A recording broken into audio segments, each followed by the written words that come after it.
ഒരു lengthy raw full ആവണമെങ്കിൽ ഈ ഒരു റോ ഇവിടെ ചെയ്താൽ മാത്രമേ കംപ്ലീറ്റ് ആകത്തുള്ളൂ. അപ്പോൾ ഇവിടെ ഞാൻ ബാൾസം ചെടിയാണ് നേരത്തെ പിടിപ്പിച്ചിരുന്നത്. ഒരു റെഡിൻ്റെ ബാൾസം പിടിപ്പിക്കുകയാണ് കേട്ടോ. എന്നിട്ട് ഇത് കണ്ടോ, ഏപ്രിൽ ലില്ലിപ്പാല, ഇത് ഇവിടെ പിടിപ്പിച്ചാലോ എന്നൊരു ആഗ്രഹം. അപ്പോൾ നമുക്ക് അത് പിടിപ്പിക്കാം കേട്ടോ. ഞാൻ കംപ്ലീറ്റ് ബാൾസം ചെടി വെക്കണമെന്നാണ് വിചാരിച്ചത്. പക്ഷേ എനിക്കെന്തോ ഇതിനോടൊരു ചെറിയൊരു ഇഷ്ടം വന്നു. അപ്പോൾ അതിൻ്റെ ഫ്ലവർ ഇങ്ങനെ കണ്ടപ്പോഴേ 3-4 ഫ്ലവർ ഒരുമിച്ച് കണ്ടപ്പോൾ എനിക്ക് അതിനോടൊരു ഇഷ്ടം കൂടുതൽ വന്നു. അപ്പോൾ അത് വയ്ക്കാമെന്ന് വിചാരിച്ചു.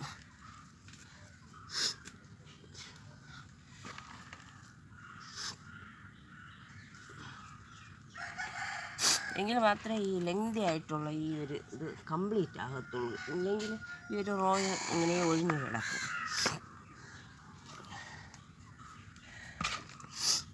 എല്ലാവരും ഇതേപോലെയൊക്കെ ഓരോ ഇത് ഗാർഡനൊക്കെ സെറ്റ് ചെയ്ത് നോക്കണം കേട്ടോ.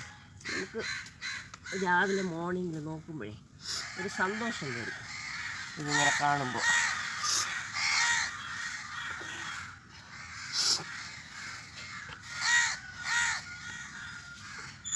ഇവിടെ ഇരുന്ന് നടാനായിട്ട് കുറച്ച് പ്രയാസമുണ്ട് കേട്ടോ, സ്പേസ് ഇല്ലാത്ത സ്ഥലം. അപ്പം ഞാൻ എപ്പോഴും വെള്ളം നനയ്ക്കാറില്ല. ഇന്ന് ഞാൻ വെള്ളം നനയ്ക്കുന്നു കേട്ടോ.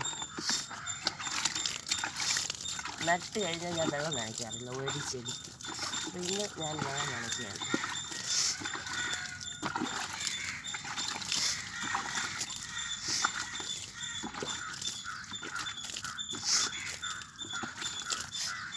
അപ്പോൾ എൻ്റെ ഈ വീഡിയോ ഇഷ്ടപ്പെട്ടാൽ എല്ലാവരും ലൈക്ക് ചെയ്യണം, സബ്സ്ക്രൈബ് ചെയ്യണം, ഷെയർ ചെയ്യണം. ഓക്കെ, ഞാൻ കാണിച്ചു തരാം കേട്ടോ.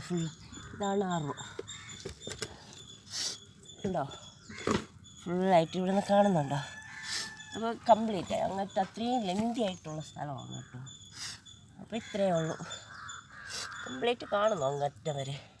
അതുവരെ പിടിപ്പിച്ചിട്ടുണ്ട്. ഇനി ഇതിലൊക്കെ ഫ്ലവർ വന്നാലേ കാണാനൊരു ഭംഗി ഉണ്ടാകത്തുള്ളൂ. Okay, by.